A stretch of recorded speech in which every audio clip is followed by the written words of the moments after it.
और हम ही ने जमीन में तुम्हारा ठिकाना बनाया और इसमें तुम्हारे लिए असबाब मईशत पैदा किए, मगर तुम कम ही शुक्र करते हो।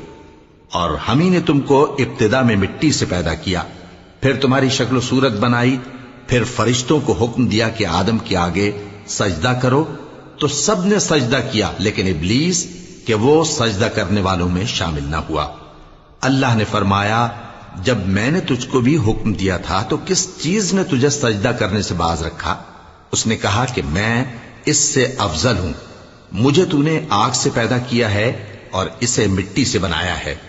फरमाया, तू बहिश्त से उतर जा, तुझे शाया नहीं कि यहां तकब्बुर करे, बस निकल जा कि तू जलील लोगों में से है।